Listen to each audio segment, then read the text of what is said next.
ni khari kaloi no lili hi to thinglanga kapu thi na in kina zawdinga chun kapile in chumi te em e hin ko thlonin kaloi nun jong hi chu a he nin ke ho na hongin in ong luna chun ka koma kim thinglang langa he pu thi na a chu naki gu lo ham zani thlale le chun happy le ein chumi te na hin kolin chole ei ni ichi hlon ting le ei ngai chat nu ei dan jana thlale le chun a hin chein chole ei ni jong ahong te te ding hin e hin ko thlani ipi hile ichi de ha ichi lo de ham ngel hlo tin ken jong bai kalung bang alelen a hen la jara la ake zo hin koloba ai ko ji uba chilo ding chu ka gila a hile no mo khasan alang khana tinglak a hi to hile kenga lamzot na ding asawin kalung zong alelen a hin la nangin nanga ma a hile china hai ti tin alang khana kaloi no li in zo kim ke chu ti dinga ka gi gu sa hin nang chu nanom le nanop lo pa chu kong het sa hi aji chu eini ke se chi thon di hi eini se chi thon di ji a nang chu ke ne sa pa pa hin ne ki gut no ma a hi le tu ni mama in che hi tem ne hlarang le thun di ga hin hi ji chun tun ki ko hi tin ki pa do ding chu ngai to hi ti a se pha na chung ken jong henge ki go hi tin che hi tin tuni hla a ai thuna jingle bui do ding ati ji un ini zo lunwa an thei chan chan lunwa hi tin ki tho pina hi ti tin kaloi nu li kom ma chun ka sein ke ni zo a pe pe na chun ka ki ulonian ka ki gut chai hlonian tinglang lang chun tinga chun ka ke pat do hlon tar hi ti chun gari a ka chi hlonian gari a ka chi hlona thinglang lampi zot na ding hi phanen ke ni jong thinglang lampi chu ka hin hol honin hi le khosunga achi ding ho mi them khat tu kong ke su tu un ke ho jong ka che na ding ka ki dong tu un hi le thi na achi ding ke se ke hi phanun ka loi nu tu ke ni chang se a ka chi hlon sanga mi them khat nan zaw tha ji chun nom ka sa hlonian takhat na chun kong ke hlon go mun hi di chun gambang sung la ka hin pha oba kenga lampi ka hin zot jing layun ho chong ong jing hla chip chip tan kaloi nu tu ke ni zong ka ki hlon pi ho nu lang pe chun ka pang hlonin anung pen ki hlon ji in kaloi nu to gam sung ho chu ko bele le hlonin anop thu ka sei hlonin alang khan a hiti a ke ni zong anung pe na khong pal hona khong jing hlon lai hin kaloi nu jong bai ni la ko thim tin ko na tu a gam mang sunga mi khat tin khu na mu em a hin tin ken jong hoilang sanga na ti ham bai tin ka dong le in hi le kaloi nun jong ikal langa lamsa langa gam mang sung la khu ve o a hin tin ken jong ape pe in chun lamsa langa gam mang sung la chu ko ka ape na hi le ka ve tu ki tu chi na chun ti si khat hi le kilom thim ta a tingol khat ki phu a abon chu song khol bom ki a chu kai mo mo in ken jong lam olo la ka zot pum chun ka be den in hi le hi chu pe ta chun ngala ko na thing phung no ya ko jin hla ding ko na ti si khat ding a thingol ki phu pa chun kaloi nu to ki ho am na lang sang ngala ko na a hin ve da chun ko mun ken jong chom khat pi chu ka ben alang khana ei ve dan chu ka be le chap jo cha lo lo phanin kalung gel chu ong no mo thimin ken jong kaloi nu ko ma chun bai tu a ti si khatin tingol ki phu a gam mang sung la ading imu hun ei ni lang sang a hen be na chole eloi ho jong ve lo ba ei ni don ta a hen ve danin kamun nagin ka ve ki no ti chun ka sein hi le kaloi nun jong ka thu sei chu za za in kala ko na chun obe kinin hi chepet ta chun kaloi nun jong hi le kilome ini lang sa a hen bet hello ham tini hin tong tan ken jong hinge kawet to aba a hile ini lele ebe hile kilom ka se ai pu bai di di ka sa poi kino se betin imasanga achi ho khu del ta hai ti tin kaloi nu chu ke ni jong kino thim ta chun kamasanga wa chi ho chu ka del tho hlon ta na hi ti chun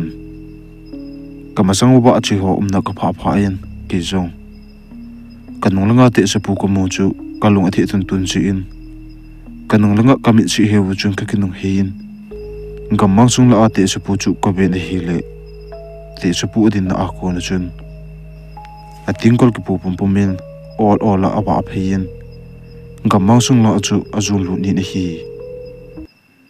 kenjong gamang sung la azat lu ko mu in kaloi nu ko ma gol no tu a gamang sung la azat lu bebe te se pu chun ka tu chun ko mu in nangin chonga be utin kaloi nu chu ko sei pi ni hile kaloi nun so te supu na lang sang chu ben abe te tu chunin te supu chu gamang sung la e chana ba pha so bin ho ma azin la thim ta to hile thingphung noi la apha apha chun ama chu akimota pun hi chun kaloi nun jong ai po bai hi te supu bu chu ki boi pi hi intin don se nei pu hitin chilolo heti a hintin kenin jom kamasang lang wa chi ho chu ka zui hlon ta ra hi khojin ha zu hin ke ho jong ka pe te ko ting lang khu sung chu ka ka hlungun ka hlun ba chun me pi jong ana ki su kho ma ba len khom an bolu ka mo mu un kaloi nun jong lut pa heti itin alang khana ke ni jong kalu thal ha thlonin kapile in sung mi tian jong ke ni mu un an kani lo lai thon ji in an e ni sa thlonin an kani pi hlon hin kaloi nun jong ai poi bai gamang sung la ai thil mo chu kalunga abe itini ipiti ham ama umna in khel chu chun kalunga akilang dei pun a hin la khosung e hong lu thla chu wa ko nin kalunga abe itinin ipiti ham tu chanin kalungel anu the hi ti a kaloi nu in a hin sei pha na chun ken jong hi chipo chu ki gel hi ente tu a thilung itu pi ting jong gel hi tin bu chu ne lo hi ti tin kaloi nu chu to kino ta in bu ka hi ne hlonin kani chai hlon zowin ko sung mi pi te thilung to pi a ka pu thilung na lang chu kanai phil hlonin thilung chu ka in to pi hlonin hi ti chun zan zong hong so chi chi im thilong to pi a khasung mi pi te chu mi aban ba na in langa akile un alang khala mi aban ba na ahong kile pha nun mi chu alhom chi chi un mi them khat ham bo chu kom ta bin hi mi ko hlom chi chi nu ngo hem kaloi nun jong thilong ka to pi na hlona ko na chun a khunin a hin chi to do nin ken jo ipiti ham tin kha adong hin hi le kaloi nun jong jun tha ai chi ding ham ti a min chi a hin do a polunga pot dinga a hin se chun ken jong hingi ken jong hin ko pa pai ding ka ti le nagin de hin ko den chu ka ma sa jo a he khatin ke ni jong ka don a ko na chun ki pa do alhanin pam langa pot ding ka ti hlon lai ta hin ngala ko na chun hol ki don a aning langa ko na mi khanin pom le lu na tingol khat ki phu a all la polonga apo do chu ka hin mu hlonin kaloi nun jong kimbai lampi a imo chu tu a chi do pa khoi le kilomi tingol jong ki phu in sangkhol bom jong aki a in kavet to aba le lampi a imo pa ga ma sung la chu ama chu hi te te hin ti a hin tin ken jong bai gamang sung la a ama e te lang pe pe a honga thilong to pi a hong ding ham ti a ka se chun kaloi nun jong a he pui bai mo a hi le thilong i to pi pe na jong kalung kila kilang langa ama jong khu hinga ngam ham ti chun ka geli a hin tin kaloi nun jong hitia a hin se ka za za yen chilolo hiti khatin pulang ka pha hlon chun kaloi nun jong nangin hin thama so utin lampi ning khat na chun ken chong chun ka hin than ka tha chawin kaloi nu na lang chang chun ka kile in kaloi nu koma tun nang phat a hin hilaya ka nga ki ting hi ki tin kaloi nun chong chun ka tha lang chu chun phin lampi ning lang ka chun chu a hin than chong khoi kanga zo wa hin kaloi nu chong kino thim ta chun a hong phin ka koma chun kim azuwa hol chunga kuna polunga apo na kamo pa chu ti se pu chu imam mong ti tu ajun ta tinga ka chi ajun ka tha phi na chun ka kal langa thing phung khat no ya kuna keilang a hin vet kamo mu a ka ki cha to a hi le ken chang thip chen chun ka jun tha pu ma ka ve in hiti a ka ve pe lai ta chun aman jong kei na lang sang a hin vet dana kamo mu yen ka jun tha jong ki no ta ka hin tha cha ya nang na lang chu ka hin del pa pai hi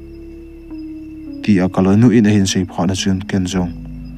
ata na sei ham bai ol in to ham ole na mit la akla aji a namom phat ham ti a kaloi nu ka do chun kaloi nun jong ka he pui bai ka ha gel bal chi hediam ole ata a kamu a hediam chi pa hitin ka be heti kamu na a chu na lai ting a hi itin keinin jong kaloi nun chun tha na lang chu ola ka nai phin amun ka pha hlona chun kala kona kaloi nu in thingphung noya amuna chu ka be hlonin hi le thingphung noya chun ti se pu kaloi nun amuno chu anum ta pu na hi kenchang kaloi nu ko ma chun thingphung noya khun na koima om phun ole apo papa e hetediam tin ka tongin hi le kaloi nun jong ka he poi bai ipiti momo ahidem ole eni no ahin ju ahidem kalung kela akilang langa kamit la akamu mai mai ahidem che hetin hol sunga chun lu kita heti tin kenjong himai the hi na mit la himai the ne ka cha ji jong himai the ti chun ka to ko ma chun kaloi nu chu kanui chani ne hi le kaloi nun jong nui hi o chelo lo heti tin kini jong ki no thim ta chun hol chung lang chu ka hen jong lu thanin hol chung ki do na ka pha pha thanin thilong atu pi ho chu ka be thoni hi le jun ta dinga ka pot lon sang a chun mi chu na rom che ta ra hi kinin jong mi om sun sun chu ka sim thoni hi le ka pi le ein chung mi te to mi them ka gat angai lu dom ho mi som le mi nga ka hi u chu ka hin hi to ein kaloi nu to keinin jong kapi tho om na lang sang chu kanai pe hlonin kapu thilong chu ka hen to pi ta bin hi hiti chun thilong to pi a nunga go hlang om sun sun ho jong minga ham chu gala ko na to kam thla na wa ko nin thilong om na lang chu ol ola a hen nai lu nun thilong chu ko lun ke hon jong thilong chu ka hen to pi u na hi le jana hong so che em jan so langa hin ka to na kom la anunga ko thlang ho chu akisi do du nun gu thi ma chun aki hol hilap am na hi le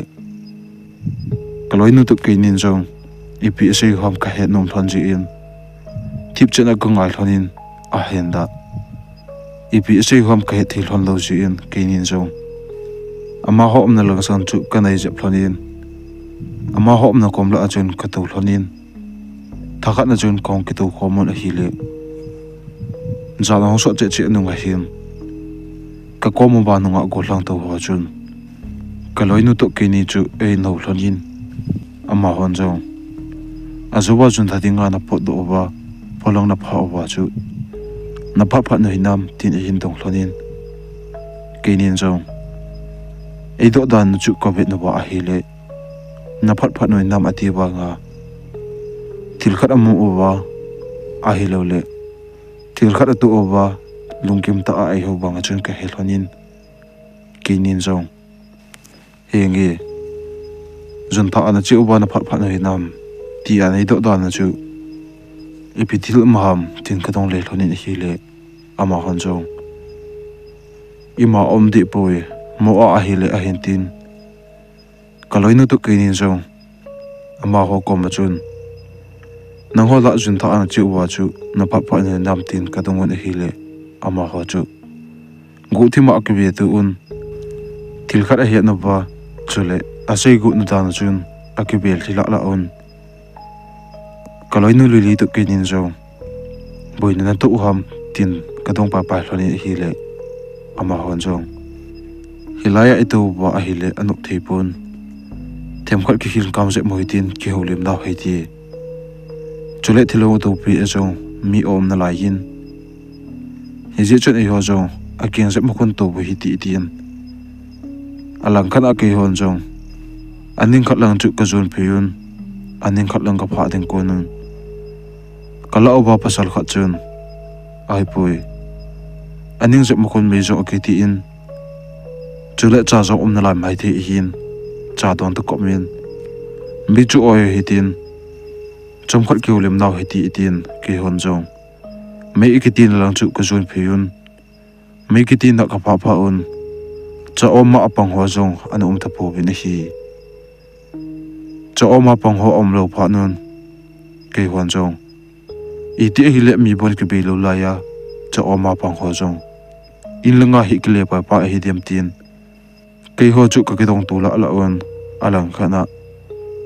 me pang ka pha pha on cha chu ka be on hi le cha om na lai ji in khona chun cha ka ke sunun me chu ko ayun me ko ai pe lai ta on nunga go hlang mi nga hon jong ajowa jon tha ana chi uwa chu mi khat na mu lo wam tin e hin dong hlon tang kinin jong hengi mi bang ko mo po bun a hin la kaung lang ba khutim hla ding ko na gamang sung la kai no pa ba hin ti chi khat nin tingol ke phuwa asang khol a jong bom le lu na gamang sung la a awma thingphung khat no ya ko na ke ho om na lang sang abit na chat jon chat lo hi la adin dina ai ve na chu common ama chu tu chanin kaloi no mit hlai na be dinin helai mon kaung thona ba jan shot lenga chun thatinga kapo hlona chun kaloi nan jong azon tha na akunin ti se pu chu amon hizia chu kaloi non kichata azun chang thaman lo ba hong kle pai pai hlon ke hi ti a ka sei hlon la hian ama han jong tu an thil mo mama chu ke ho mo so ai e tu a thi ti se pu hi nang ho dinga i pi ham ti ni dong ne hi le ke nin jong kaputi e hi dan ka he cha hlonin kaputi e hi ti a ka sei hlon ama hon a za za on anoi lang chu abi un tu sei go no ba a sei do thelo bang chun tip chanin o movin e hi chun ke nin jong ai poi tu a ke ni in kapu a hi ke ti hlon le nang ho chu ipidinga na thi mo ham tin ama ho chu ko dong le un hi le ama hon jong sei ding jong za cha no min sei lo thi jong ai pon tu an bu hu a thi ma sanga chun tingol khat a ke phu ji in chule sangkhol bom khat jong a ki a ji in ke ho jong chun thathinga ka chi owa polanga jun ka tha pe nun gala kunin holang chu kai ve una hi le hul aning lai ta a napu dam la ya abon ho sangkhol bom ke bona tingkol khat ke phu chu hul panga ading yin abang le hul pang chu obele le chi e hi chu ke hon ko mo wa ka ke cha na to a hi le ka jun tha na wa ko na amana hul pang abel chu ka be ching lai ta un ke hop na lang sak a hin chot phei chu ko mo un hiti a thi khanin hol pang avele le a ke hop na lang sak a hin chot ko mo un ke ho jung ka ke cha na to a pe pe na chun ko na chu ka da hla un lampi lang a chun ka jam phayun I chanam ko pha jo bun ke hon jong kong jam na lang chu ka be le un hi le upa pa chun tingkol ki pu ma ke ho om na lang a hin chon ko mo un ke hon jong sam na ting ka hello pha na ba hol chunga he kong hlai lu pa pa yo ba hol chunga he ka tu den pa pa yu a hi tai ke hon jong hol chunga a to ho mi kon kha chu ke he cha un a hi le ama hon jong na pu amu da no se ji un hi zia chu koi ma jong to chot ngam lo ba in lenga hi kile papa e hin ke ho jong in lenga kile ding kati oba ka ke holi ule in lenga ki kile jong le azo wa pa na inungo azu hin athilong hi tu bi zo le hen e su bu zo lo du hi tin ka bono ba ka ke ho la ba ka no pha no ba thilong hi ka tu bi pai pai hi hin tin ke ho jong hi tia ka ke holim pet lai ta un kala oba pasal kha chun nang ho ani ke holim ta di un lang ka e asu en e thading in ka chi inge hilaya ani ninga anga ajinga bu atin hi chun ama jong e thading a chun in tom lang chu azun pa phain ke hon jong me chu ka ke oyon kaloi pa o hong kle den chu nga ta ko men cha chu ka do nun hi le chom kha jo ba hin kaloi pa chu hai thi thu le ata asa ki thing de pumin ki chata achun a hong hlai to bin ke hon jong kino ta a hong hlai to ko mo mo un ipinati ham tin ka dong pa yun a hi le kaloi pa o jong hai thi thu pu ma chun azuwa chu koi ma nong su lo na chana tin a hin dong ta ben hi le ke hon jong hengi koi ma kong su pu bun cha ka do nun kanga obe ipinati ham tin kaloi pa o chu ka do ole aman jong e ka tha pi lai ta hin pulanga lampi a kona mi khat thimla a hong su chu ka hen ken jong nango khat bel pen ni e su oba nong su ham ti a ka gel chi chun ken jong bai ni e su oba ham chom khat ni nga ta di ubo kutin ken jong dong mo ta chun e chu ka tha na hi le hi ti a e ka tha jing lai ta hin toilet na lang chu a hen nei che che in aning a hin pha pha in na kingan ken jong ni e su oba la hitam tin ka dong in hi le ama chun polonga kona ai don bu tapun ken jong ai esu bol je a hi don bu thelo ham ti chun ka gelin hi ti a ko umpe lai ta a hin toilet ko chu kining lovin a hong ke pengin toilet ko hong ke be bi chun ke jong ka kin wal je a nang hon jong ke hi su ke cha ding nei ti owa ko chu na hin be o ke sa ji em ken jong ipi na bol na oham su ke cha ding nei ti oham tin ka sian to ko thun hitia ka sian pha na chun polanga adinga jong chun all a ke pat do en in noilang azot phei ta panga ka he the nin ken jong le train akot noya a hom ka ko na chun aji phei na lang chu ka be na hi le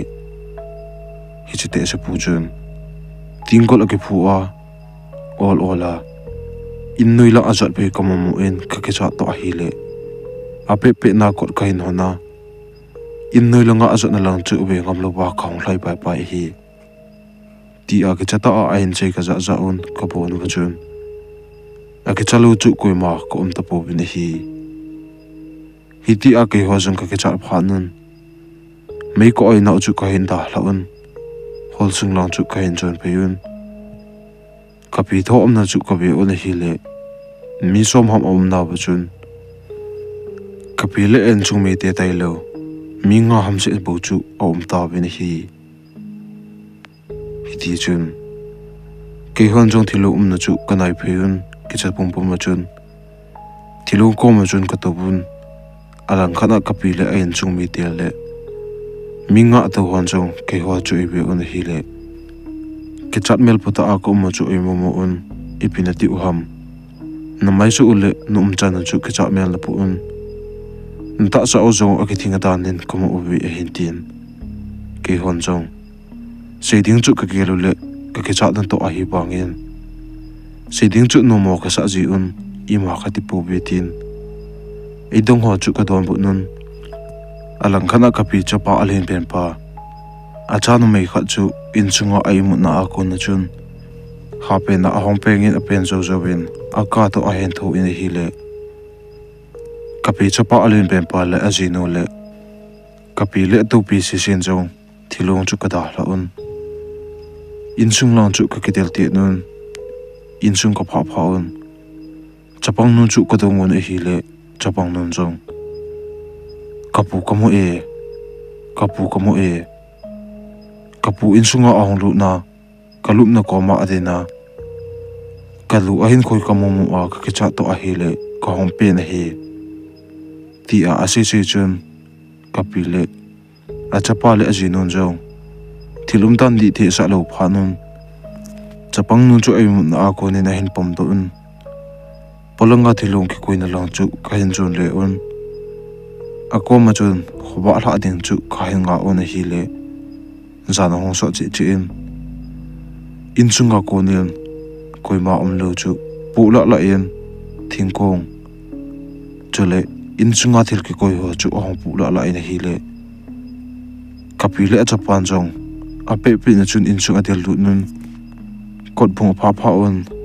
kapi achapa le kapi chu in chunga lu talowin in chung chu abe del thonin chomkha chu chun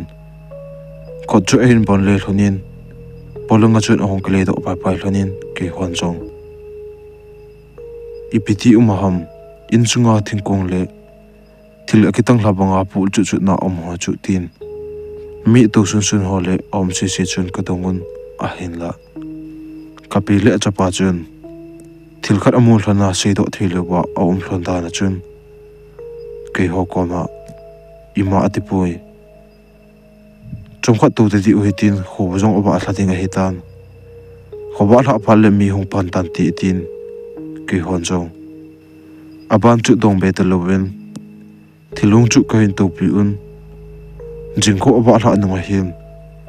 mi jong olola ong ki khom ho yun alang khana mi ong tam che che pha nun kapin jong in chunga lu nu hitin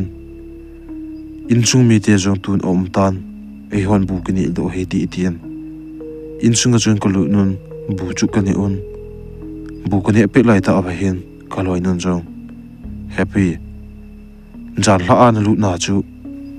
ipi na mu ham tiam adong ta na hi le kapin jong boy sei ding song sa cha lo min a hin la nang ni le le ni hi hlon chi in na sei pi hlon na ngi na pu he thi ma sanga hi alungel kim be si lo gamang sung la a jong chi chi tingkol khat ki phu a gama a chi chi chu in lang ahong ke le ting he le ho the e ji pun angol bangin a ke tom tom ji in kathi ba ding hi tai ti na sei ji in hezia athi nung sanga a hla hi lang ding in jong ka ging mon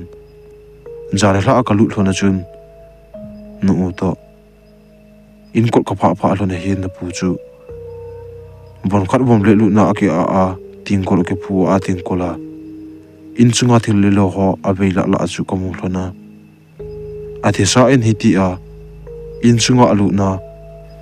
hibanga in chunga hla le hi ka vet le ndi thi ka sa hlon lo chi a ke nin jong chomkhat ka vet den hlon le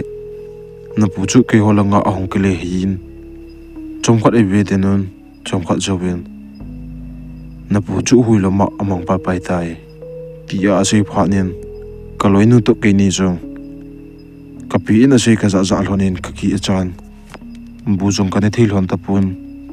alang khana kapi in ka ki cha hlon a he phanin boy ima ka cha ding au poi